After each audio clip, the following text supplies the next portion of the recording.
Doctor ভাই ছেলে মেয়ে কয়জন আপনার? আমি কি তুমি আমার বন্ধু, এতদিন পর্যন্ত ছেলে মেয়ে কয়জন জানো না? না জানি না তো, আসলে 2 জন নাকি 3 জন, 4 জন। আচ্ছা ওরা কি করে? আমি বললাম 4 জন মাদ্রাসায়, 2 জন পড়া শেষ আর 2 জন রানিং অবস্থা আছে। 4 জন মাদ্রাসায়? বলে হ্যাঁ। তাই আমারে কয়টা একটা কাম হইলো। আমি কই কি হয়েছে? কই একটারে মানুষ বানাবার কাম আছেন না। আমি কি কইছ? কই একটারে মানুষ বানাবার কাম আছেন না। আমি আসলে বুঝতে পারছি ব্যাপারটা কি রে, কি কয়। আমি মানুষ কেমনে বানা? কই একটু জেনারেল লাইনে পড়ে একটা মানুষ বানাবার কাম আছে। এর ধারণা যারা মাদ্রাসা পড়ে এরা মানুষ থাকে না, এরা মূল্য হয়ে জায়গা। আর মোল্লারা মানুষ না। আর আল্লাহ কয় যারা মোল্লা এরাই হলো সত্যিকারের মানুষ। কথা যদি এখন ঠিক না ঠিক? এই অলিপুরার ভাইয়েরা, আপনারা তো আমার বাড়ির মানুষ, ঘরের মানুষ। আমি এখানে এত এটম বেটম কইরা এত এই কেন এবেনে ওয়াজ করা দরকার নাই, একে সাদা সাদা কথা বলতেছি। এই যে এলাকাতে এতগুলি মাদ্রাসা আছে, আছে না? মাদ্রাসা ছাত্রগুলির মধ্যে আর যাই দেখেন না দেখেন, খাওয়ারে মূর্তি দেখছেন কোনোদিন? কথা বলেন না গেলে গিতে আর কিছু করুক বা না করুক, পশ্চিম দিকে ফিরা খারে ফেসাব করে একটা মাদ্রাসা ছাত্র আনছেন দি? পারতেন না। কেন পারতেন না? এটা প্রাথমিক মানুষ হয়ে গেছে। বহু ছেলে মেয়ে, আমি স্কুল কলেজে বিপক্ষে না, আমার ছেলেরও আমি কলেজে পড়াইতেছি। মাদ্রাসা ঠিক রাখিয়া, মাদ্রাসা ঠিক রাখিয়া আপনি কলেজে পড়াইতে পারবেন, সমস্যা নাই তো। কলেজে ভার্সিটি পড়াতে পারবেন, মাদ্রাসা ঠিক রাখতে হবে। মাদ্রাসাতে আপনি নিলেনই না, শুরুতেই হারে ABCD বানায় জানোয়ার বানায় লাইলেন। কথা কয় না। শুরুতে ইংলিশ মিডিয়ামও দিয়া দিয়েছেন, মানে জানোয়ার বানিয়ে দিচ্ছেন। এখন সে যদি MA ভাষা করে, BA ভাষা করে, খারইয়া পশ্চিম দিকে ফিরা ফেসাবের আগে বন্দুক ফিট করব। কথা কয় না। কথা যদি এখন ঠিক যাবে ঠিক। এই জন্য মানুষ বানাইতে হলে সন্তানগুলোকে আগে অগ্রাধিকার ভিত্তিতে মাদ্রাসাতে প্রাথমিক শিক্ষাটা হলো পড়াইয়া, প্রাথমিক শিক্ষাটা তাদের দেওয়াইয়া, তারপর স্কুলে পড়ান, কওমিতে পড়ান, আলিয়াতে পড়ান, যেখানে ইচ্ছা সেখানে পড়ান, কোনো অসুবিধা নাই। আর যে মাদ্রাসা আমরা পড়াইতে পারি তাহলে আমার সন্তানগুলোকে নাইবে রাসূল বানাতে পারলাম, নাইবে নবী বানাতে পারলাম, আল্লাহ ওয়ালা বানাতে পারলাম। কথা জোরে ঠিক না ঠিক? আরেকটা মজার কথা শোনাই। আপনার ছেলে বড় হাফেজ সাহেব হয়ে যাইব, বড় আলেম হয়ে যাইব, গ্যারান্টি নাই। কি কথা বুঝতেছেন নাকি? আমি প্রায় সব মাদ্রাসার মধ্যে, বিভিন্ন মাদ্রাসার অনুষ্ঠানে গেলে কথাগুলি বলি, মানুষের ব্রেন 2 রকম, প্রাথমিকভাবে 2 রকম। কোন ব্রেন দুর্বল আর কোনটা মারাত্মক তীক্ষ্ণ ব্রেন। বাচ্চাদের আছে না, কোন বাচ্চা দেখবেন আশ্চর্য আজীব, 8 বছরের বাচ্চা 30 পারা কোরআন মুখস্থ হয়ে গেছে। আছে না? হাজার হাজার, একটা দুইটা না তো, হাজার হাজার। এবং আরো বিদেশ থেকে হিফজের প্রতিযোগিতায় 1 নম্বর হয়ে আসতেছে, ফার্স্ট হয়ে আসতেছে। আবার কোন ছেলে দেখা যায় 18 বছর হয়ে গেছে গিয়া, আধা পৃষ্ঠা মুখস্থ করতে পারে না। তো মুখস্থ করলে একদিক দিয়ে আবার ভুলে যায়, একদিন মুখস্থ আবার ভুলে যায়। তো কিছু হুজুর আছে পড়াইতে পড়াইতে মেজাজ টেজাজ ঠিক থাকে না, তো মোটা জালি বেতিয়া ফাট ফাট এমন বাড়ি কারে বিড়ে বাপরে এলা। কথা কয় না। তো এর সময় দেখা যায় বাড়িতে গেলে বাপে আল্লাহ ফাজুন দিয়ে দৌড়ানি, আর মাদ্রাসা যখন যায় ফরাফর হুজুর দিয়ে বাড়ি, এই 2 জায়গার বাড়ি ছুড়ে এইটা তখন মাদ্রাসা বাড়ি করছে বাগে। কথা বলেন না গেলে বাগেনি বাইক গিয়ে এটা কই যাবো গিয়ে, কোনো চার দোকানে কাম লয় না হয় কোনো দোকানের মধ্যে গিয়ে সেটা কাজ নেই, কোনো জায়গার মধ্যে ভাগ্যটা গিয়ে এটা সেটা করে। অনেক সময় নেশা পর্যন্ত ঢুকে যায়, এমন বহু ছাত্র আছে নষ্ট হয়ে গেছে, নষ্ট হয়ে গেছে। এটা গার্জিয়ান আর কোনো শিক্ষকের ভুলের কারণে। আমার 2 ছেলে, আমি বুঝাই বলি, 2 ছেলের মধ্যে একটার ব্রেন, বড়টার ব্রেন খুব ভালো, এটার আমি হাফেজ বানায় আলেম বানিয়ে দিছি। আর দ্বিতীয়টা একটু দুর্বল, ওরে আমি হিফজ দেই নাই। কেন দেই নাই? সে মুখস্থ করতে পারবে না। কোরআন মুখস্থ করতে পারা, মুখস্থ করাটা ফরজে আইন নয়। কথা বুঝতে পারলাম না? আরে ভাই, কোরআন যারা টোটাল মুখস্থ করে এটাকে বলা হয় হাফেজে কোরআন। এই কোরআন মুখস্থ করা এটা ফরজ নয়। আপনি পারলে হাফেজ হন, আর 30 পার না পারেন, নামাজ পড়তে যেই পরিমাণ সূরা 10, 20টা, 30টা সূরা মুখস্থ করেন বা 4-5টা সূরা মুখস্থ করেন, আপনার ফরজ আদায় হয়ে গেল। কথা বুঝতে পারলাম? নামাজটা পড়তে মিনিমাম সূরা ফাতিহা সহ 5টা সূরা লাগে। কথা বুঝেন নাকি? এই 5টা সূরা যে কেউ মুখস্থ শুদ্ধ করে পড়তে পারলো তাহলে তার ফরজে আইন আদায় হয়ে গেছে। এখন আপনার ছেলেকে মাদ্রাসায় দিয়ে আসছেন হুজুরের কাছে, এখন তার ব্রেনটা দুর্বল ব্রেন, সে কি হাফেজ হওয়ার যোগ্য নাকি সে কিতাব লেনে পড়বে, এই যোগ্যতাটা বিশ্লেষণ করবেন, এটা রায় দিবেন মাদ্রাসার হুজুরে, ঠিক নেই? এখন আপনি মাইন্না বসে আমার ছেলে হাফেজ বানাবো, এখন এ তো ব্রেনে কুলায় না, ওরে যে আপনি জোরে হাফেজ বানাতে চাইতেছেন, এদিক দিয়ে হুজুরও যে ফিরা পড়া না ফেললে আর বাড়িতে ভাগলে আপনাদের মায়ের এই ছেলে ধ্বংস হবে তো। সুতরাং তার হাফেজ না মানে কিতাবখানায় ভর্তি করে দেয়, এটা সেটা ভিন্ন বিষয়। আপনার লাভটা কি? আপনি আপনার সন্তানটাকে মাদ্রাসা নিয়ে হুজুরের কাছে বলবেন, হুজুর আমার ছেলেটা দিয়ে গেলাম, মানুষ বানা দিয়েন। কথা কয় না, কি বানা দিয়েন? আরে ভাই জোরে কথা কন না, কি বানা দিয়েন? কারণ আপনার ধারণা আমার ছেলে যদি মাদ্রাসা দিয়ে গেলাম, আলেম হতে পারুক বা না পারুক, হাফেজ হতে পারুক বা না পারুক, আমার ছেলে একটা মানুষ হবে।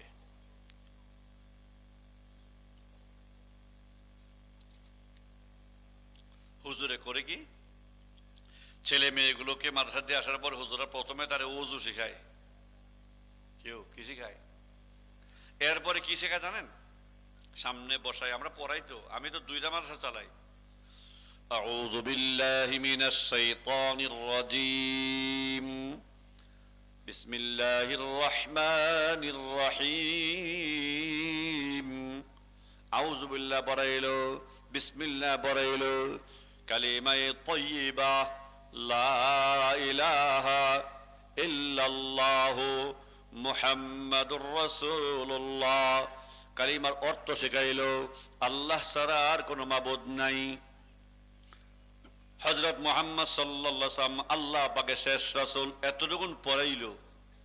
ভাই আমার, আপনার সঙ্গে মাদ্রাসা দিয়ে আসলেন, হুজুরকে আপনি এই কথা বলেন নাই আলেম বানেন হাফেজ বানেন, শুধু বল হুজুর দিয়া গেলাম মানুষ বানায় দিয়েন।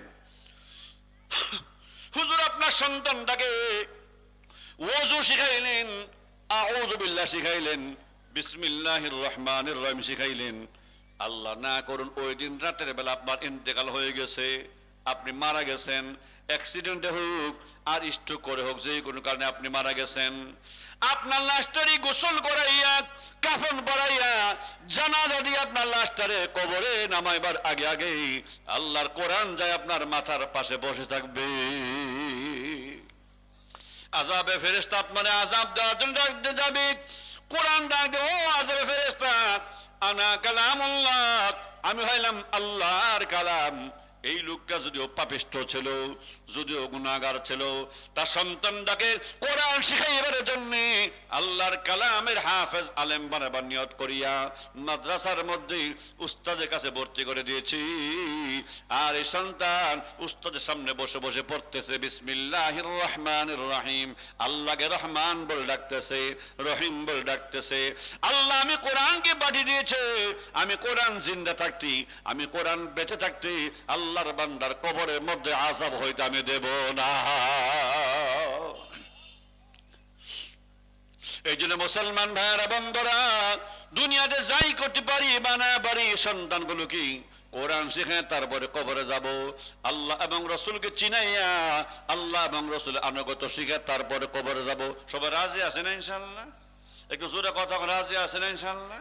হ্যাঁ, একটু আমার সন্তানরা একটু কোরআনটা পড়াইয়া কোরআনটা শিখাইয়া তারপর আমি কবরে যাব।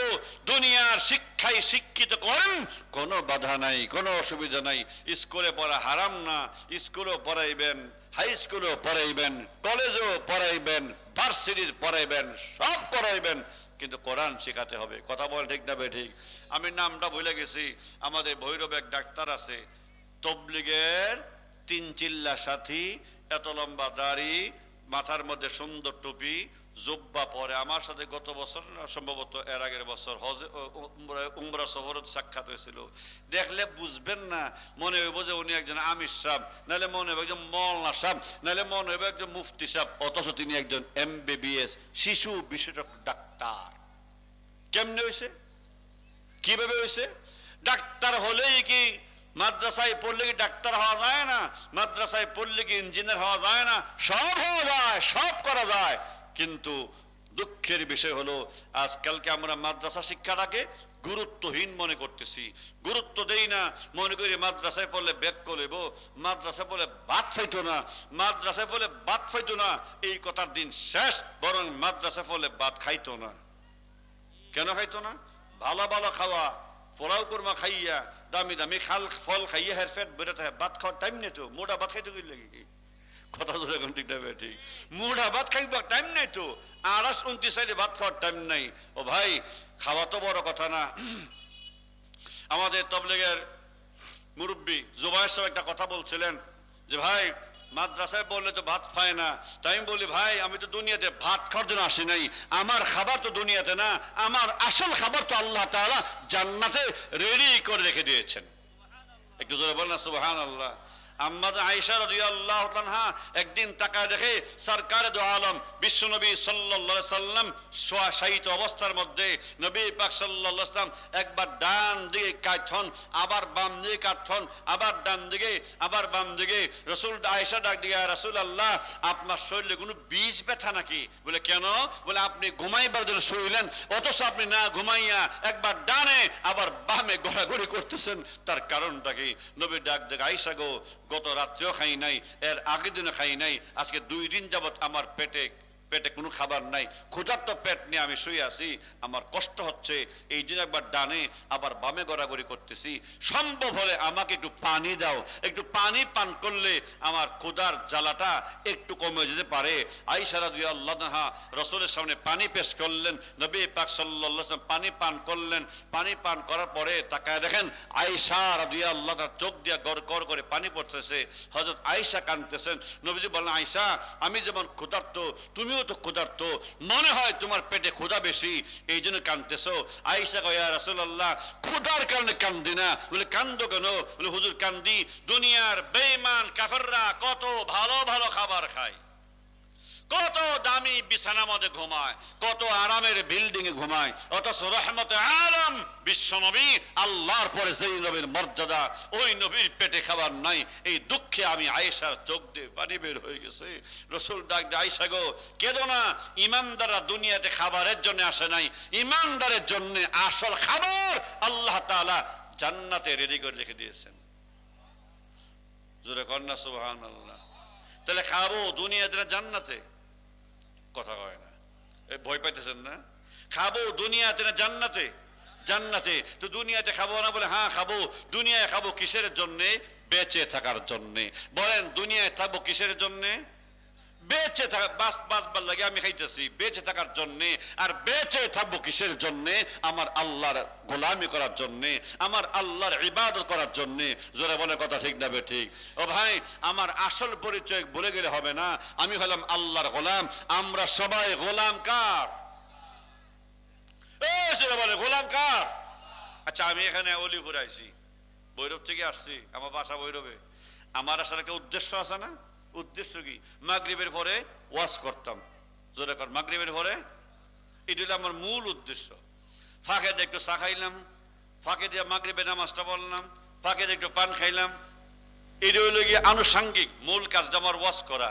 এখন আমি এখানে আইসা ওয়াজ না করে যে আমি গিয়ে কারোবার আড্ডা দিতাম, খাওয়ার লাগে দিতাম, দীর্ঘ সময় ওখানে সময় কাটাইতাম, আর ওয়াজের কথা ভুললে যেতাম, তাহলে যারা আমার দাওয়াত দিয়েছে তারা বলতো, বাবুল ভাই কইতো, হুজুর এটা কাম হইলো, আপনারা আনলাম কি লেগে, আপনি করলেন নাকি? কথা কয় না। আমরা আনলাম কি লেগে? মাগরিবের ওয়াজ করতেন, কিন্তু ওয়াজ বাদ দাম এই বাদ দিয়ে খাওয়া শুরু করে দিয়েছেন, আড্ডা দেওয়া শুরু করলেন। এটা তো হুজুর হইল না। আপনারা আনলাম ওয়াজ করার জন্য, ওয়াজ বাদ দিয়ে অন্য কাম করবেন। হ্যাঁ, অন্য কাজটা করতেন, ওয়াজটা কইরানে করবেন। কথা শুনে এখন ঠিক না ঠিক? তো আল্লাহ বলে, বান্দা এই দুনিয়াতে তুমি আইছো, আমি তোমার দুনিয়াতে আনছি, দুনিয়াতে আমি তোমার ফাড়াইছি, আমার তো একটা উদ্দেশ্য আছে। উদ্দেশ্য হইল এই দুনিয়াতে আইয়া তুমি আমার ইবাদত করবা। কথা কয় না? কার ইবাদত? আমার ইবাদত করবা, আমার আনুগত্য করবা, আমার গোলামি করবা। এটা হলো মূল উদ্দেশ্য। এটা বাদ দিয়া তুমি ফেরের পিছে লাগছো, এটা বাদ দিয়া তুমি দুনিয়ার পিছে লাগছো।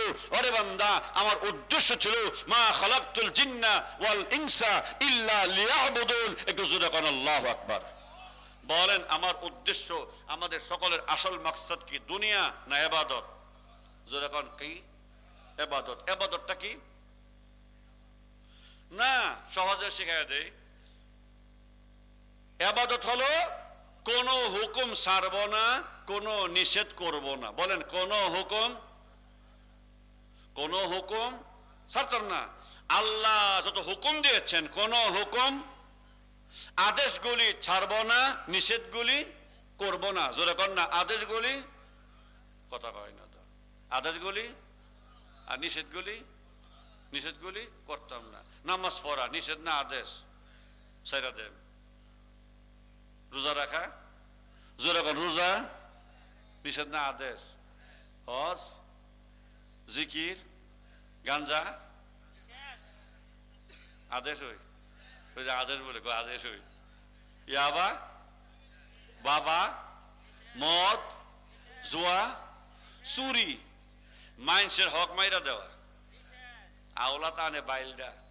কেমনে বাইলডা?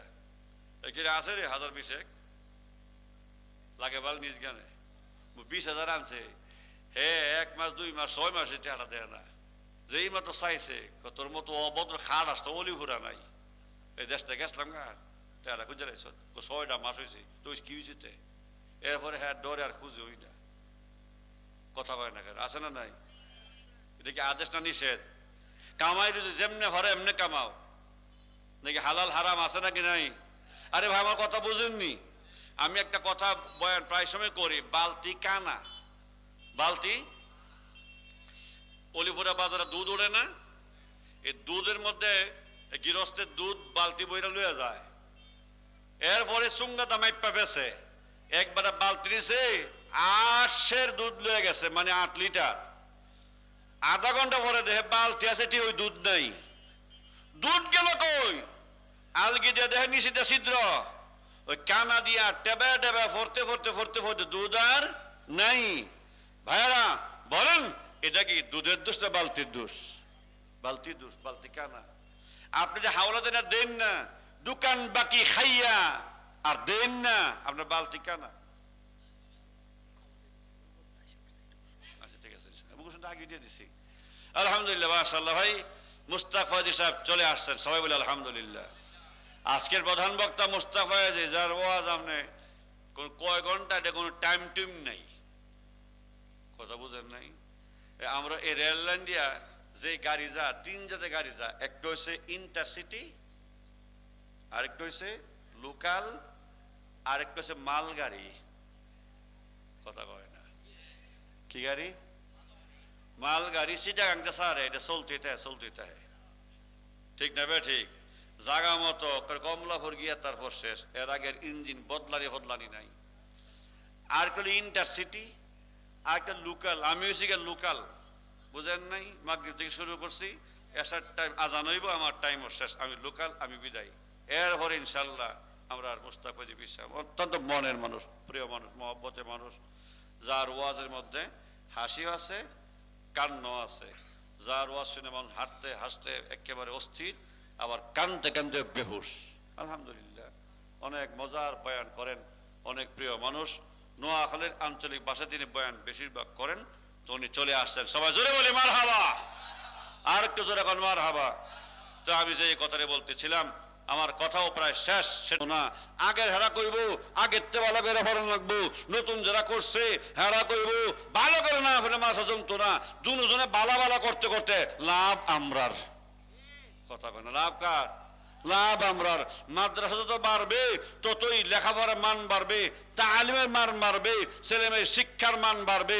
তো লাভ কি হুজুররা না আমরার? আমাদের সন্তানরা ভালো লেখাপড়া করে ভালো আলেম হতে পারবে, ভালো হাফেজ হতে পারবে। একটু আওয়াজ দিয়ে জোরে কথা কোন, ঠিক না বেঠিক? দেখেন, আমিও তো একজন হুজুর, ছোটখাটো হুজুর। আল্লাহ রহমতে আমার 4 ছেলে মেয়ে মাদ্রাসা লাইনে পড়তেছে। মেয়েরা দাওরা ফার্স্ট, ছেলেরা হাফেজ হয়ে এখন আলেম হইতেছে। এখন আমি তো চ্যালেঞ্জে বলতে পারি, যারা প্রতি মাসে 20,000 30,000 টাকা খরচ করে ইংলিশ মিডিয়ামে পড়ে ছেলে মেয়েরে শিক্ষিত করতেছেন, ইনশাল্লাহ আমার ছেলে কওমি মাদ্রাসায় পড়ে। আপনার ছেলের পেছনে মাসে 40,000 খরচ করেন, আর আমার ছেলের পেছনে প্রতি মাসে অনলি 4 থেকে 5,000 আনেন, ইনশাল্লাহ আমার ছেলের সাথে পারবে না, বাংলায়ও পারবে না, ইংলিশেও না, আরবিতেও না, ইনশাআল্লাহ। কেন পারবে না? এটা আমার ছেলের গুণ না, এটা কওমি মাদ্রাসার গুণ। কত জোরে কোন ঠিক না ঠিক? এটা মাদ্রাসার গুণ। বর্তমান সরকার একজন মন্ত্রী কয়েকদিন আগে এই কথা বলতে বাধ্য হয়েছে যে মাদ্রাসার ছাত্ররা সবচাইতে বেশি ট্যালেন্ট এবং সবচাইতে বেশি ব্রেনি। আলহামদুলিল্লাহ বলেন। এখন তো মাশাআল্লাহ ঢাকা বিশ্ববিদ্যালয়ে গিয়ে দেখেন, জগন্নাথে গিয়ে দেখেন, মাদ্রাসা ছাত্র সংখ্যা বেশি। কওমি মাদ্রাসা পাস কইরা, আলিয়া মাদ্রাসা পাস কইরা এখন ওই বিশ্ববিদ্যালয়ের মধ্যে মাদ্রাসা ছাত্ররা সবচেয়ে বেশি চান্স পায়। কেন চান্স পায়? এদের মেধা ভালো, এরা গুড়ার থেকে ভালো করে পইরাইছে, এরা নেশা করে নাই, এরা তাস খেলে নাই, এরা শিক্ষকের সাথে বেয়াদবি করে নাই। জোরে বলে কথা ঠিক না ঠিক? ভাইয়ার আমার, এই জন্যে নতুন আরেকটা মাদ্রাসা হয়েছে। আমার প্রিয় ভাই বাবুল ভাই আমারে ফোন দিয়া এই প্রতিষ্ঠা করাকালীন সময় আমারে ফোন দিছিলেন, বলছিলেন আসার জন্যে, কিন্তু আমি উমরা সফরে চলে যাওয়ার কারণে ওই দাওয়াতটা আসতে পারি নাই। আজকে আসলাম। আজান কয়টায়? এখানে কয়টায়? তাই না? তো ঠিক আছে ইনশাল্লাহ। বয়ান আর একটু করি নাকি? হ্যাঁ, তো বলতেছিলাম আমার দাওয়াত দিয়েছিলেন, আসতে পারি নাই, কিন্তু আজকে এই দাওয়াতটার জন্য হযরত মাওলানা মুস্তাফা ফয়জী সাহেব, উনি এমন এক বক্তা সারা বাংলাদেশের বাইরে। ওই দেখছেন না ওই ইউটিউবের মধ্যে যে মুরব্বী মুরব্বীকে ডাক মারে, যে বুঝলে গেছেন নাকি, মুরব্বী মুরব্বী করে যে এই হুজুরই। তো এই হুজুরে মনে করেন 2 বছর 3 বছর আগে সিরিয়াল পাওয়া যায় না। তো মাশাআল্লাহ, এটা ওই আজকে তো অফ সিজন, বর্ষাকাল, আপনারা ভাগ্য করে পাইয়া গেছেন আলহামদুলিল্লাহ। বাউল ভাই গেছিলেন, ওনাকে দাওয়াত দিয়ে আসছেন, হুজুরও অলরেডি চলে আসছেন ইনশাআল্লাহ, ওনার বয়ান হবে। তো বাহরহাল এর আগে আপনার খেদমতে যেই কথাটা বলতে চাই সেটা হলো, এই দুনিয়াতে আল্লাহ তাআলা আমাদেরকে মানুষ বানায় পাঠাইছেন। আল্লাহ চান মানুষ বানায় পাঠাইছি, মানুষ হইয়া দুনিয়া থেকে আইও। এই তোর এত জোরে কথা কই, আস্তে আস্তে কথা কও। মানুষ কারে কয়? আমার দিকে তাকান, মানুষ কারে কয়? আল্লাহ কোরআনে এক আয়াতে বলেন, ওয়ালাকাদ যারানা লিজাহান্নামা কাসীরাম মিনাল জিন্নি ওয়াল ইনস লাহুম কুলুবুন লা ইয়াফকাহুনা বিহা ওয়া লাহুম আ'য়ুনুন লা ইউবসিরুনা বিহা ওয়া লাহুম আযানুন লা ইয়াসমাউনা বিহা উলাইকা কাল আনআম বাল হুম আদাল। আল্লাহ বলেন, কিছু সংখ্যক মানুষ আর জিন সম্প্রদায়ের জন্য আমি আল্লাহ জাহান্নামের আগুনকে প্রজ্বলিত করেছি। জাহান্নামের আগুনকে আমি আল্লাহ উত্তপ্ত করছি মানুষ আর জিন জাতিকে জ্বালাইবার জন্য। এরা কোন মানুষ? লাহুম কুলুবুন লা ইয়াফকাহুনা বিহা, যাদেরকে আমি আল্লাহ তাআলা হৃদয় দান করেছিলাম, মন দিয়েছিলাম, আকল বুদ্ধি দান করেছিলাম, সে আকল দিয়া তারা চিন্তা করে নাই।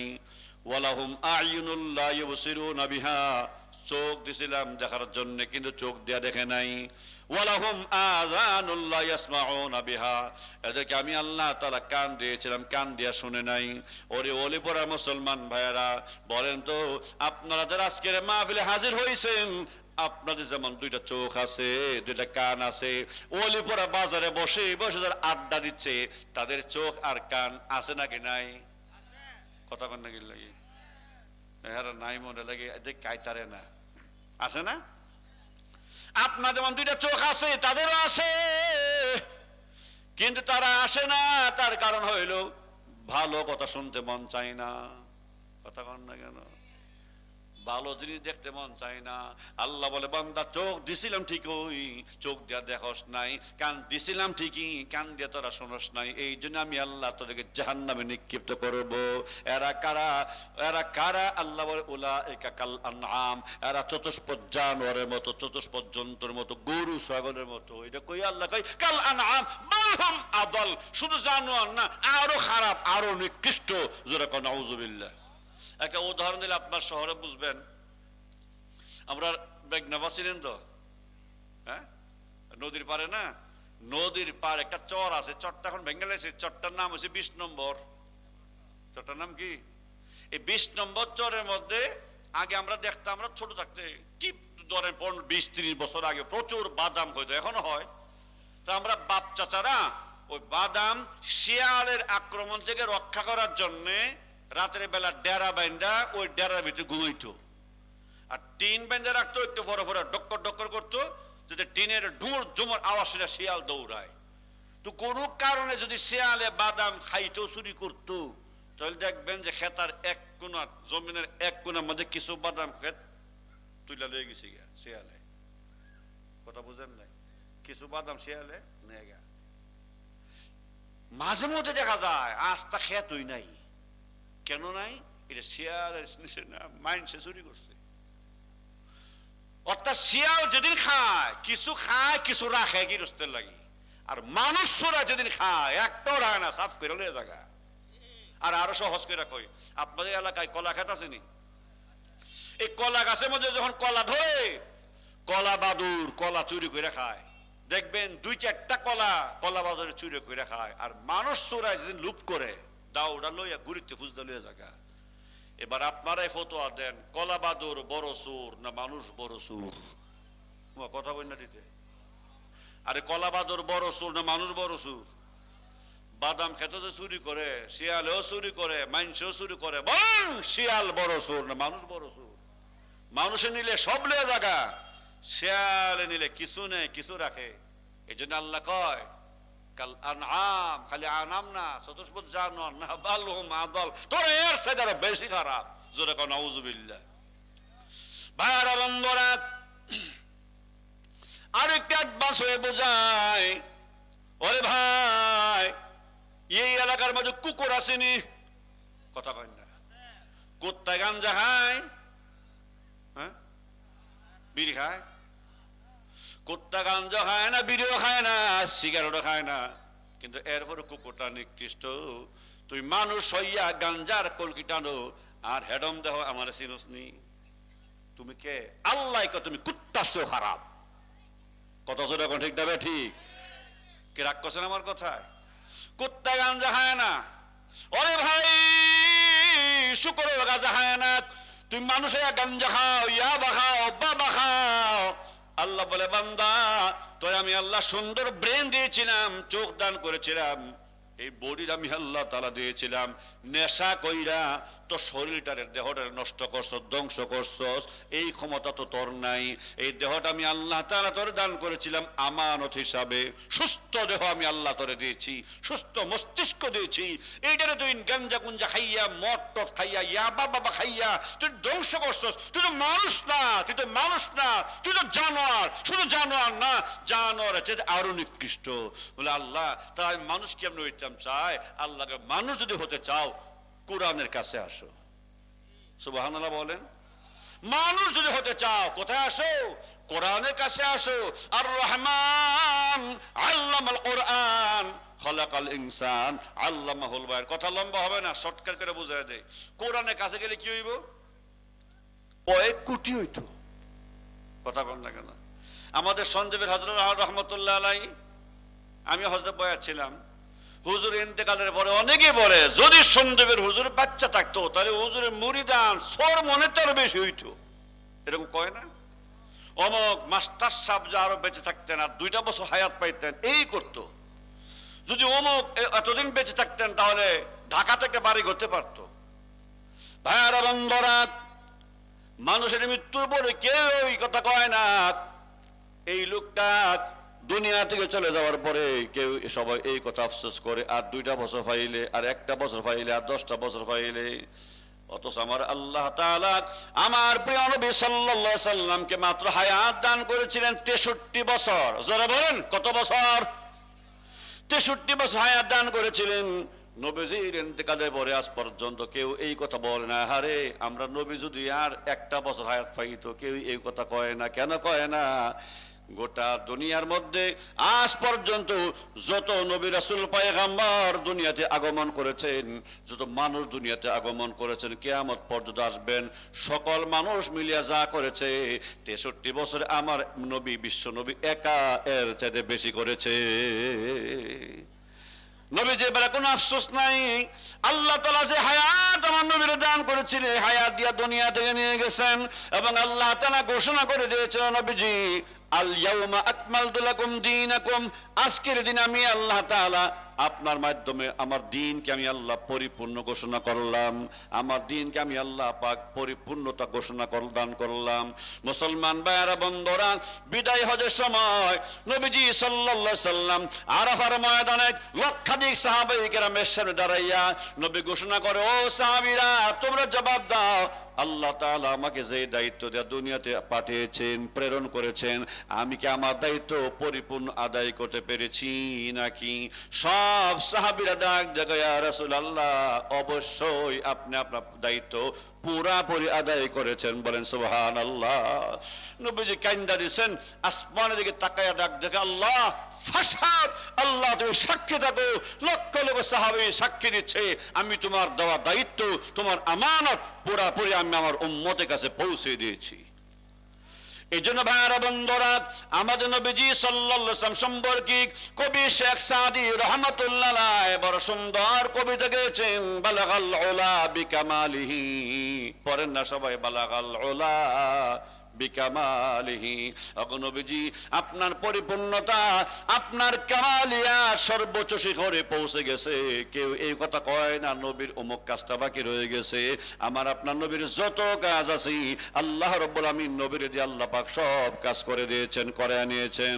ভাইরা, ইয়ার বড় কবি শেখ সাদি রাহমাতুল্লাহ আলাইহি বলেন, বালাগাল উলা বিকামালিহি কাশাফাদ দুজা বিজামালিহি। নবীজি সাল্লাল্লাহু আলাইহি সাল্লাম আপনার সৌন্দর্য দ্বারা আল্লাহ তাআলা সমস্ত অন্ধকার আল্লাহ দূর করে দিয়েছে। নবীজি সাল্লাল্লাহু আলাইহি সাল্লাম বাহ্যিকভাবে যেমন দেখতে সুন্দর ছিলেন, তার ভিতরে ছিল সুন্দর, উপরে ছিল সুন্দর। সুবহানাল্লাহ বলতে ইচ্ছা করে না? ভাইরা বন্ধুরা, আল্লাহ পাক রব্বুল আমিন নবীজি সাল্লাল্লাহু আলাইহি সাল্লামকে যেমন কামালিয়াত দান করেছেন, যেমন কামালিয়াত দান করেছেন, তেমন জামালিয়াত দান করেছিলেন। ও আমার ভাইয়েরা, নবীজি সাল্লাল্লাহু আলাইহি ওয়াসাল্লাম এমন সুন্দর ছিলেন। হযরত আনাস রাদিয়াল্লাহু তাআলার বাড়িতে একজন সাহাবী মেহমান হয়ে আগমন করলেন। আনাসের বাড়ি যাইয়া ওই সাহাবী তাকায় দেখে হযরত আনাসের বাড়িতে নবীজি সাল্লাল্লাহু আলাইহি ওয়াসাল্লাম আগে থেকে হাজির। ওই সাহাবী একবার আকাশের দিকে তাকায়, আবার নবীজির চেহারার দিকে তাকায়, আসমানের দিকে আবার একবার তাকায়, নবীজির চেহারা দিকে আবার তাকায়, বারবার চাঁদের দিকে নবীর দিকে তাকাইয়া ওই সাহাবী ডাক দেয়া কয়, আনাস রে, বারবার ঘুরে ঘুরে চাঁদ দেখলাম, আবার বারবার ঘুরে ঘুরে নবীজির চেহারা দেখলাম। আল্লাহর কসম করে বলি, চাঁদের মধ্যে দাগ আছে, কলঙ্ক আছে, আমার বিশ্ব নবীর চেহারার মধ্যে কোনো দাগ কলঙ্ক নাই।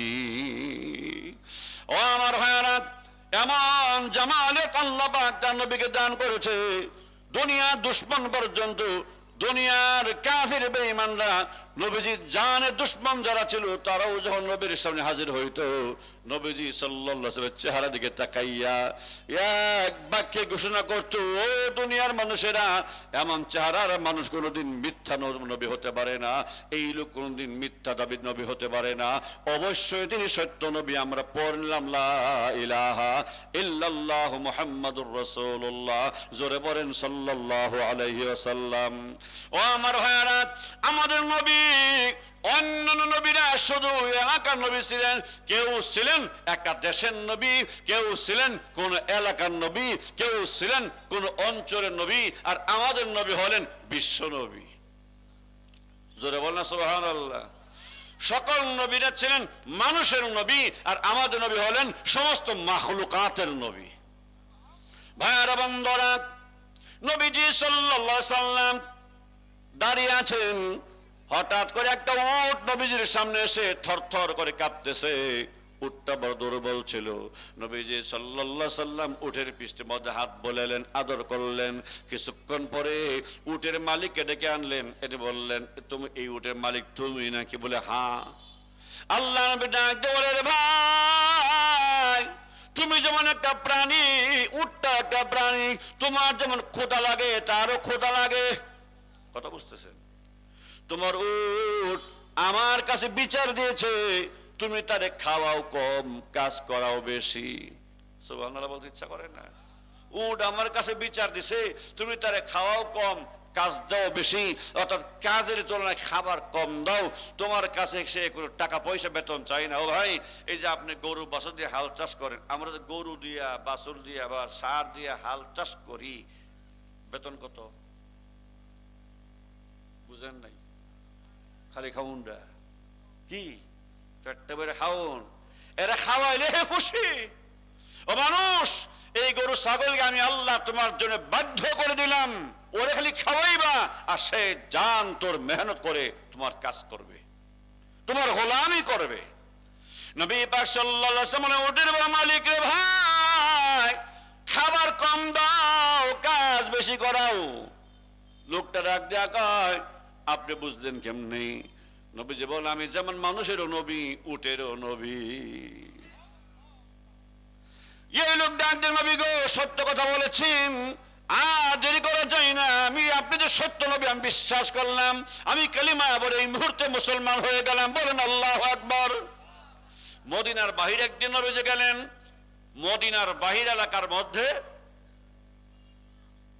তাকা দেখেন একটা হরিণ রাসূল সাল্লাল্লাহু আলাইহি ওয়াসাল্লামের দিকে আসতেছে। নবী পাক সাল্লাল্লাহু আলাইহি ওয়াসাল্লাম ঠায় দাঁড়িয়ে গেলেন। হরিণটা এসে আল্লাহ নবী সাল্লাল্লাহু আলাইহি ওয়াসাল্লামের সামনে চোখের পানি ছেড়ে দেয়, দেখে বলে, ইয়া রাসূলুল্লাহ, ইয়া হাবিব আল্লাহ, নবী গো আপনি যেমন মানুষেরও নবী, আপনি তো প্রাণীদেরও নবী। আমি একটা হরিণী, আমার বাচ্চা কাচ্চা আছে। এই লোকটা, ইহুদি লোকটা, আমার এই বাচ্চাদের কাছ থেকে ধইরাই না, এই গাছের মধ্যে আমার না টাইট করে বাঁধছে। আমার বাচ্চাগুলো খোদায় ওই পাহাড়ের উপরে ছটফট ছটফট করতেছে।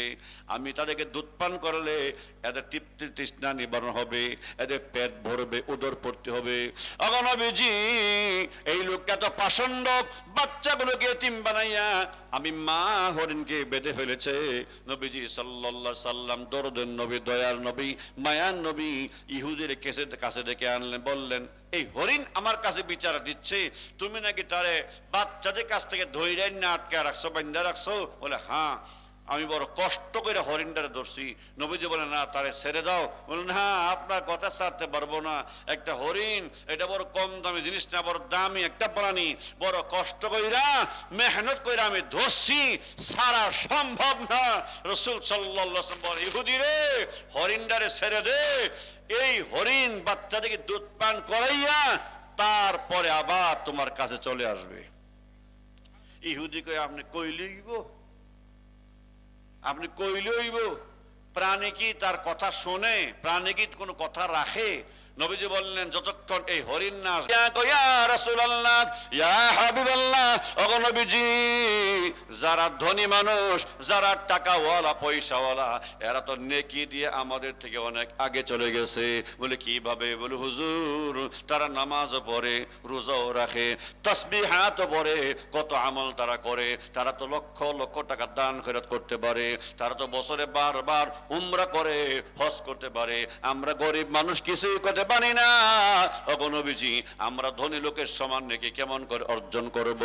আল্লাহর নবী ডাক দেয়া কয়, সাহাবীরে, বেশি কিছু দরকার নাই, তুমি একবার যদি পড়ো সুবহানাল্লাহি ওয়া বিহামদিহি, পড়েন না সুবহানাল্লাহি ওয়া বিহামদিহি, আল্লাহ তাআলা সঙ্গে সঙ্গে তোমার আমলনামায় একটা কবুল হজ আর একটা কবুল উমরার নেকি দান করবে। নারায়ে তাকবীর। দিন ইসলাম, দিন ইসলাম। হযরত মাওলানা মুখতার হোসেন রায়পুরী সাহেব, নারায়ে তাকবীর। মুসলমান ভাইয়ারা, বন্ধুরা, আপনারা আমার কথা বুঝতেছেন?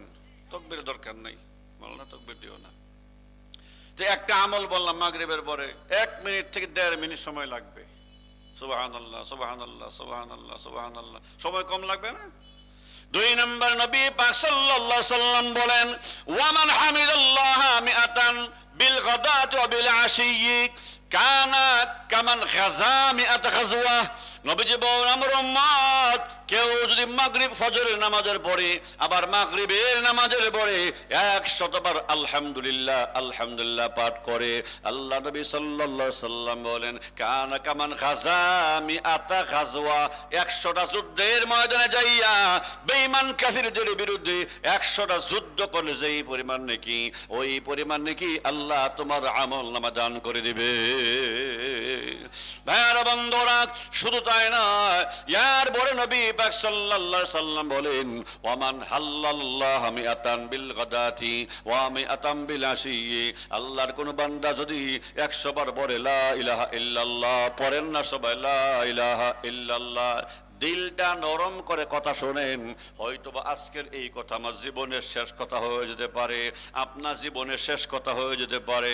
পড়েন সবাই লা ইলাহা ইল্লাল্লাহ লা ইলাহা ইল্লাল্লাহ লা ইলাহা ইল্লাল্লাহ। নবীজি সাল্লাল্লাহু আলাইহি ওয়াসাল্লাম বলেন ওয়ামান হাল্লাল্লাহ মিআতান, কেউ যদি 100 বার পড়ে লা ইলাহা ইল্লাল্লাহ লা ইলাহা ইল্লাল্লাহ লা ইলাহা ইল্লাল্লাহ, আল্লাহ নবী সাল্লাল্লাহু আলাইহি ওয়াসাল্লাম বলেন 100 ঘোড়া আল্লাহ রাস্তা দান করলে যেই পরিমাণ নাকি হবে, এর চাইতে আরো বেশি নাকি আল্লাহ তোমার আমলনামা দান করবেন। ভিন্ন হাদিসে নবীজি সাল্লাল্লাহু আলাইহি সাল্লাম বলেন 100 গোলাম আজাদ করার মূল্য আল্লাহ রাস্তা দান করতে পারলে যেই পরিমাণ নাকি হবে, এর চাইতে আরো বেশি নাকি আল্লাহ তোমার আমলনামা দান করবেন। জোরে বলেন সুবহানাল্লাহ। 100 গোলাম আজাদ করার মূল্য কত টাকা হবে এটা অনেকে আমরা বুঝি না, বুঝে বলি ভাইরা আগের যুগে নবীর যুগে গোলাম বেচা কিনা হইতো, গোলাম এই গরু যেমন বেচে কিনে এমন গোলাম বেচা কিনা হইতো, গোলাম বেচতো, কিন্তু মানে কামলা আর কি, কামলা মুনি।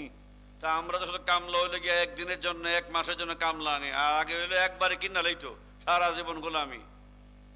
তো একটা গোলামের দাম কত টাকা ছিল ওই যুগের হিসাব, ওই যুগের কারেন্সির সাথে মিলে যদি বর্তমান যুগে হিসাব করা হয় তাহলে ফুকাহায়ে কেরাম বলেন একটা গোলামের দাম আনুমানিক বাংলা টাকায় হয় 30 লক্ষ টাকা। ঘুমায় গেছেন আপনারা সন্ধ্যার সময়? কয় লাখ টাকা? একটা গোলামের দাম 30 লাখ হইলে 100 গোলামের দাম কত? 300 কোটি টাকা। অর্থাৎ 300 কোটি টাকা যদি কেউ মসজিদে মাদ্রাসায় দান করে যেই পরিমাণ নেকি হবে 100 বার লা ইলাহা ইল্লাল্লাহ পড়লে আল্লাহ এর চাইতে বেশি নেকি দান করবেন। কথা বুঝতেছেন? দেখেন তো আল্লাহ তাআলা কত দয়ালু, কত মেহেরবান। নেকি দেওয়ার জন্য আল্লাহ কত প্রস্তুত, কিন্তু আমরা কামাই করি না, আমরা শুধু খালি কই বেশি শুনি কম। ভাইয়ার আমার, এরপর নবী পাক সাল্লাল্লাহু আলাইহি সাল্লাম বলেন ওয়ামান কাব্বার আল্লাহ মিআতান, কেউ যদি পড়ে আল্লাহু আকবার আল্লাহু আকবার 100 বার, যারা বলেন কতবার? ওয়ামান কাব্বার আল্লাহ মিআতান বিল গাদাতি ওয়া মিআতান বিল আশিয়্যি, আল্লাহর কোন বান্দা যদি 100 বার আল্লাহু আকবার আল্লাহু আকবার আল্লাহু আকবার পাঠ করে, ও আমার ভাইয়েরা বন্ধুরা ভালো করে খেয়াল করে শুনেন, এই দুনিয়াতে যার টাকার পরিমাণ যত বেশি আমরা তারে বড় তাকে তত ধনী মনে করি। অলিপুরা গ্রামে 1 নম্বর ধনী, 2 নম্বর ধনী, 3 নম্বর ধনী, এমনকি সিরিয়াল আমরা লাগাইলাই না, কথা কয় না, বলে ও হের কথা কো 1 নম্বর আছে, কি লাগি হের টাকা সবচেয়ে বেশি। এরপরে যার টাকার পরিমাণ বলে হ্যাঁ 2 নম্বর আছে, হ্যাঁ 3 নম্বর আছে। তো দুনিয়ার হাইসিয়তে আমরা টাকার পরিমাণ দিয়া ধনী গরিবের হিসাব করি, হাসরের ময়দানে নেকির পরিমাণ দিয়া ধনী গরিবের হিসাব করা হবে রে ভাই। যার নেকির পরিমাণ বেশি হবে হাসরের ময়দানে সে তত বড় ধনী হয়ে যাবে। জোরে বলেন না সুবহানাল্লাহ। যার নেকির পরিমাণ যত কম হবে সে তত বেশি গরিব হয়ে যাবে, বেঈমান কাফেররা হয়ে যাবে একেবারে অসহায় মিসকিন। নেকির পরিমাণ কম তুমি ধনী গরিব হয়ে গেলা, নেকির পরিমাণ বেশি তুমি ধনী হয়ে গেলা। একটু জোরে বলেন আল্লাহু আকবার। তা আমরা আখিরাতে বড় ধনী হইতাম চাই না ইনশাআল্লাহ, কথা কয় না তো। আরে ভাই হাসরের দিন আমরা বেশি বড় ধনী হইতাম চাইতো, তো এমন কামাই করতে হইব যাতে আমাদের নেকির ডোলার মধ্যে, নেকির গাঁটটির মধ্যে বেশি নেকি জমা হয়।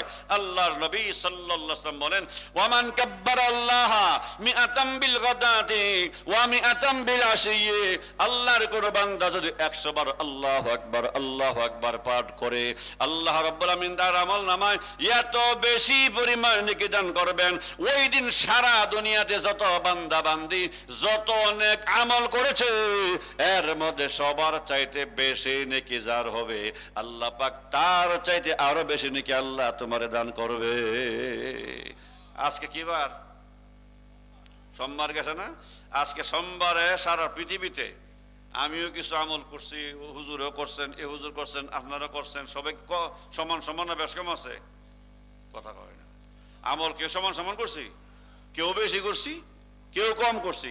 সারা দুনিয়া সব মানুষের হিসাব মিলাইলে দেখা যায় সারা দুনিয়ার মানুষের মধ্যে কেউ কম করছে, কেউ বেশি করছে। আজকে অনেক মানুষ উমরা করছেন, অনেক মানুষ সাই করছেন, অনেক মানুষ তওয়াফ করছেন, অনেক মানুষ দান খয়রাত করছেন, অনেক মানুষ তাহাজ্জুদ পড়ছেন, অনেক মানুষ ইশরাক পড়ছেন, অনেক মানুষ আওয়াবিন পড়ছেন, অনেক মানুষ অনেক জিকির আজকার করছেন। বলে এর মধ্যে সবচেয়ে বেশি নেকি যে কামাই করছে তার যেই পরিমাণ নেকি যেই ব্যক্তি মাগরিবের নামাজের পরে 100 বার আল্লাহু আকবার পড়ছে, আল্লাহ তার আমলনামা তার সমান নেকি দান করবেন। সে 1 নাম্বার হয়ে গেল। জোরে বলে কয় নাম্বার হয়ে গেল? কথা বলেন কয় নাম্বার হয়ে গেল? 1 নাম্বার। বলে এখন নবীজি বলেন কেউ যদি 100 বার পড়ে কয় না আমি আরো পড়বো, বলে সে আরো বড় ধনী হয়ে গেল। জোরে বল না সুবহানাল্লাহ। মুসলমান ভাইয়ার আমার, এই জন্য সময়টার কাজে লাগায়। এখনো পর্যন্ত বাজারের মধ্যে যারা বসা আছে রে ভাই, আজকের রাতটা জীবনের শেষ রাত্র হয়ে যেতে পারে, আজকের এই মাসটা জীবনের শেষ মাস হয়ে যেতে পারে। সবার কাছে বিনীত অনুরোধ করব, ও আমার ভাইয়ারা, বাজারে বসে না থেকে কিছু সময় আল্লাহ এবং রাসূল সাল্লাল্লাহু আলাইহি ওয়াসাল্লামের কথাগুলো শোনার চেষ্টা করি। আল্লাহ পাক এমন হতে পারে আজকের একটা কথার দ্বারা আমার জীবনের মোড় আল্লাহ পরিবর্তন করে দিবেন। আজকের মাহফিল আমার জন্য আপনার জন্য নাজাতের জরিয়া হয়ে যেতে পারে। কথা বলেন ঠিক না বেঠিক? ভাইরা বন্ধুরা, আমি একটা আয়াত আপনাদের সামনে তেলাওয়াত করেছি। এই আয়াতের মধ্যে আল্লাহ বলেন, আচ্ছা এতক্ষণ আমি যে কথাগুলি বললাম এগুলি কি আমার কথা না নবীজির কথা? এই জোরে করেন না, কার কথা? নবীজির কথা। তো নবীর কথা শুনলে, নবীর কথা মানলে কি হয়? আল্লাহ বলেন, ওয়া মাইয়ুতিইল্লাহ ওয়া রাসূলাহু ফাকাদ ফাযা ফাওজান আযীমা। বলেন আল্লাহু আকবার। আল্লাহ বলে দুনিয়ার মানুষেরা যারা আল্লাহর কথা শুনবেন, মানে আল্লাহর আনুগত্য যারা করবে, ওয়া রাসূলাহু এবং রাসূলের আনুগত্য যারা করবে, কয়েক কোটি হইতো। কথা বল না কেন? আমাদের সঞ্জীবের হযরত রহমতুল্লাহ আলাইহি, আমি হযরত বয়াত ছিলাম, হুজুর ইন্তেকালের পরে অনেকেই বলে যদি সঞ্জীবের হুজুর বাচ্চা থাকতো তাহলে হুজুরের মুরিদান সোর মনে তার বেশি হইতো। এরকম কয় না? অমক মাস্টার সাহেব যে আরো বেঁচে থাকতেন আর 2টা বছর হায়াত পাইতেন, এই করতো। যদি অমক এতদিন বেঁচে থাকতেন তাহলে ঢাকা থেকে বাড়ি করতে পারতো। ভাইয়ারা বন্ধুরা, মানুষের মৃত্যুর পরে কেউ এই কথা কয় না। এই লোকটা দুনিয়া থেকে চলে যাওয়ার পরে কেউ সবাই এই কথা আফসোস করে, আর 2টা বছর পাইলে, আর 1টা বছর পাইলে, আর 10টা বছর পাইলে। অথচ আমার আল্লাহ তাআলা আমার প্রিয় নবী সাল্লাল্লাহু আলাইহি সাল্লামকে মাত্র হায়াত দান করেছিলেন 63 বছর। যারা বলেন কত বছর? 63 বছর হায়াত দান করেছিলেন। নবীজির ইন্তেকালের পরে আজ পর্যন্ত কেউ এই কথা বলে না, আরে আমরা নবী যদি আর 1টা বছর হায়াত পাইতো, কেউ এই কথা কয় না। কেন কয় না? গোটা দুনিয়ার মধ্যে আজ পর্যন্ত যত নবী রাসূল পয়গম্বর দুনিয়াতে আগমন করেছেন, যত মানুষ দুনিয়াতে আগমন করেছেন, কিয়ামত পর্যন্ত আসবেন, সকল মানুষ মিলিয়া যা করেছে 63 বছরে আমার নবী, বিশ্ব নবী একা এর চাইতে বেশি করেছে। নবীজি বলে কোনো আফসোস নাই। আল্লাহ তাআলা যে হায়াত আমার নবীর দান করেছিলেন, হায়াত দিয়া দুনিয়া থেকে নিয়ে গেছেন, এবং আল্লাহ তাআলা ঘোষণা করে দিয়েছেন, নবীজি আল ইয়াউমা আকমালতু লাকুম দীনাকুম, আজকের দিন আমি আল্লাহ তাআলা আপনার মাধ্যমে আমার দিনকে আমি আল্লাহ পরিপূর্ণ ঘোষণা করলাম, আমার দিনকে আমি আল্লাহ পাক পরিপূর্ণতা ঘোষণা দান করলাম। মুসলমান ভাইয়েরা বন্ধুরা, বিদায় হজের সময় নবীজি সাল্লাল্লাহু আলাইহি সাল্লাম আরাফার ময়দানে লক্ষাধিক সাহাবায়ে কেরামের সামনে দাঁড়াইয়া নবী ঘোষণা করে, ও সাহাবীরা তোমরা জবাব দাও, আল্লাহ তাআলা আমাকে যে দায়িত্ব দিয়ে দুনিয়াতে পাঠিয়েছেন, প্রেরণ করেছেন, আমি কি আমার দায়িত্ব পরিপূর্ণ আদায় করতে পেরেছি নাকি? সব সাহাবীরা ডাক জাগায়, ইয়া রাসূলুল্লাহ অবশ্যই আপনি আপনার দায়িত্ব পুরাপুরি আদায় করেছেন, বলেন সুবহানাল্লাহ। নবীজি কান্দা দিয়েছেন, আসমানের দিকে তাকায়া ডাক দেখে, আল্লাহ ফাশহাদ, আল্লাহ তুমি সাক্ষী থাকো, লক্ষ লক্ষ সাহাবী সাক্ষী দিচ্ছে আমি তোমার দেওয়া দায়িত্ব, তোমার আমানত পুরাপুরি আমি আমার উম্মতের কাছে পৌঁছে দিয়েছি। এই জন্য ভাইয়ারা বন্ধুরা, আমাদের নবীজি সাল্লাল্লাহু আলাইহি ওয়াসাল্লাম সম্পর্কে কবি শেখ সাদি রাহমাতুল্লাহ আলাইহি বড় সুন্দর কবিতা গেয়েছেন, বালাগাল উলা বিকামালিহি। পড়েন না সবাই, বালাগাল উলা বিকামালিহি। নবীজি আপনার পরিপূর্ণতা, আপনার কামালিয়া সর্বোচ্চ শিখরে পৌঁছে গেছে। কেউ এই কথা কয় না নবীর অমুক কাজটা বাকি রয়ে গেছে। আমার আপনার নবীর যত কাজ আছে আল্লাহ রাব্বুল আমিন নবীর দিয়ে আল্লাহ পাক সব কাজ করে দিয়েছেন, করে আনিয়েছেন। ভাইয়ারা, ইয়ার বড় কবি শেখ সাদি রাহমাতুল্লাহ আলাইহি বলেন, বালাগাল উলা বিকামালিহি কাশাফাদ দুজা বিজামালিহি। নবীজি সাল্লাল্লাহু আলাইহি সাল্লাম আপনার সৌন্দর্য দ্বারা আল্লাহ তাআলা সমস্ত অন্ধকার আল্লাহ দূর করে দিয়েছে। নবীজি সাল্লাল্লাহু আলাইহি সাল্লাম বাহ্যিকভাবে যেমন দেখতে সুন্দর ছিলেন, তার ভিতরে ছিল সুন্দর, উপরে ছিল সুন্দর। সুবহানাল্লাহ বলতে ইচ্ছা করে না?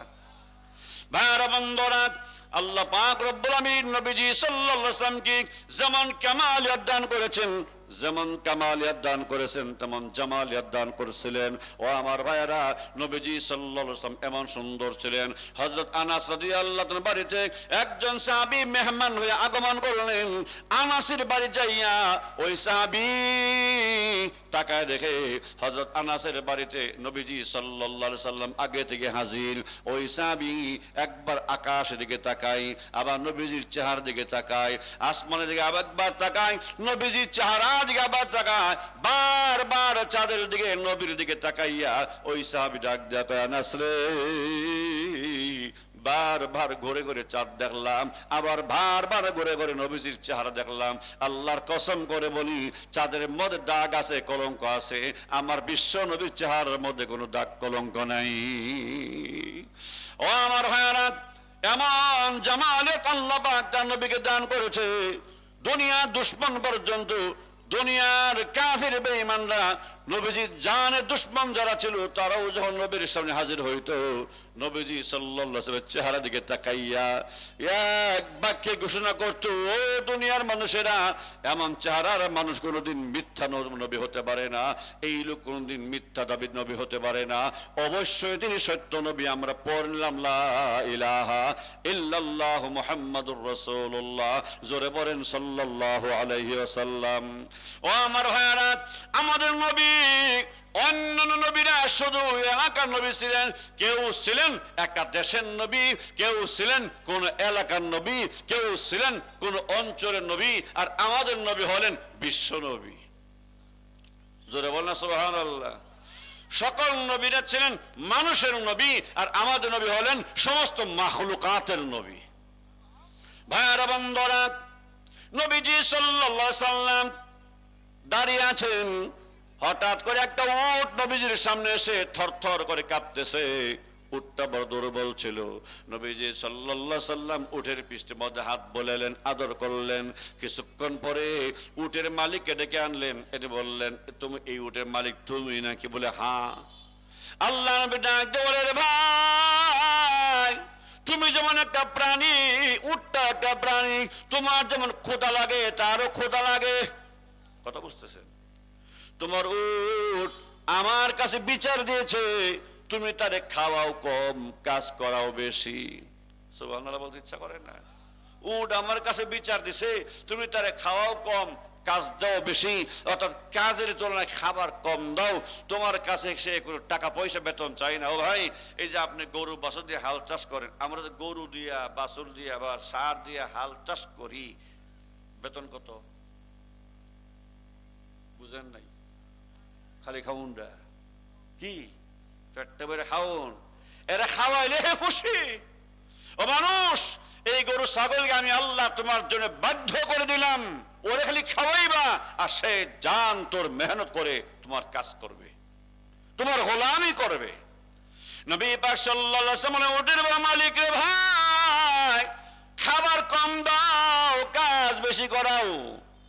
লোকটা রাগ দেয়া কয়, আপনি বুঝলেন কেমনি? নবীজি বলেন, আমি যেমন মানুষেরও নবী, উটেরও নবী। এই লোক ডাক দেন, নবী গো, সত্য কথা বলেছেন, আর দেরি করা যায় না, আমি আপনি যে সত্য নবী আমি বিশ্বাস করলাম, আমি কালিমা বলে এই মুহূর্তে মুসলমান হয়ে গেলাম। বলেন আল্লাহু আকবার। মদিনার বাহির একদিন নবীজি গেলেন, মদিনার বাহির এলাকার মধ্যে তাকায় দেখেন একটা হরিণ রাসূল সাল্লাল্লাহু আলাইহি ওয়াসাল্লামের দিকে আসতেছে। নবী পাক সাল্লাল্লাহু আলাইহি ওয়াসাল্লাম ঠায় দাঁড়িয়ে গেলেন। হরিণটা এসে আল্লাহ নবী সাল্লাল্লাহু আলাইহি ওয়াসাল্লামের সামনে চোখের পানি ছেড়ে দেয়, দেখে বলে, ইয়া রাসূলুল্লাহ, ইয়া হাবিবাল্লাহ, নবী গো, আপনি যেমন মানুষেরও নবী, আপনি তো প্রাণীদেরও নবী।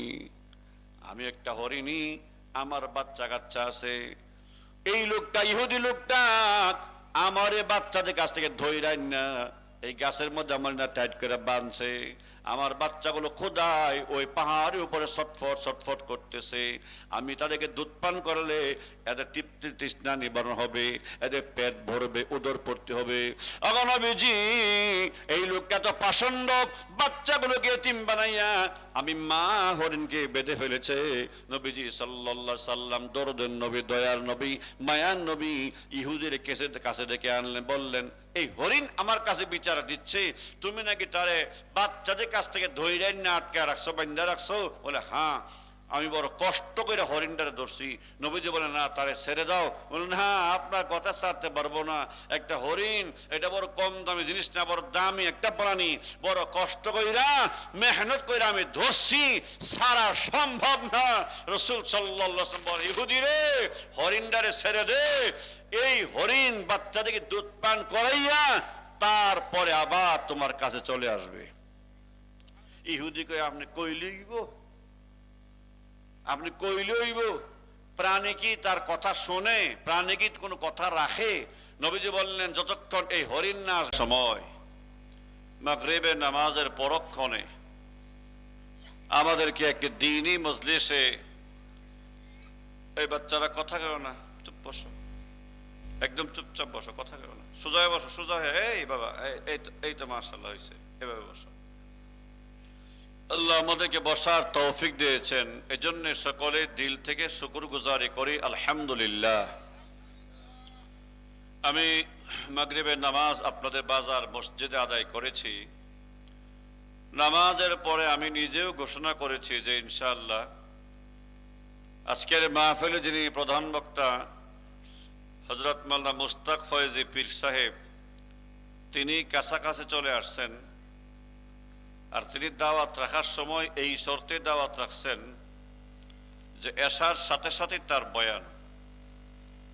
তো আমি মাগরিবের নামাজের পরে বয়ান করব, এটা উনি সিরিয়াল দিয়েছেন। উনি বলে দিয়েছেন যে রায়পুরী সাহেবকে মাগরিবের পরে দিয়ে দিবেন, আর আমি আসার পরে। তো এশা এবং মাগরিব এর মাঝখানের সময়টা খুবই সামান্য সময়। এই সময়ের মধ্যে আমরা কিছু আলোচনা করব এবং শুনব, সবাই বলে ইনশাআল্লাহ। মসজিদ থেকে মাহফিলে আসার পথে আমি দেখেছি বাজারে অনেক মানুষ এখনো আড্ডায়, গফ গুজারিতে, চা স্টলে বসে আছেন। আসলে কথা শোনার যে মাদ্দা, যে যোগ্যতা, এটা বিশাল বড় একটা গুণ।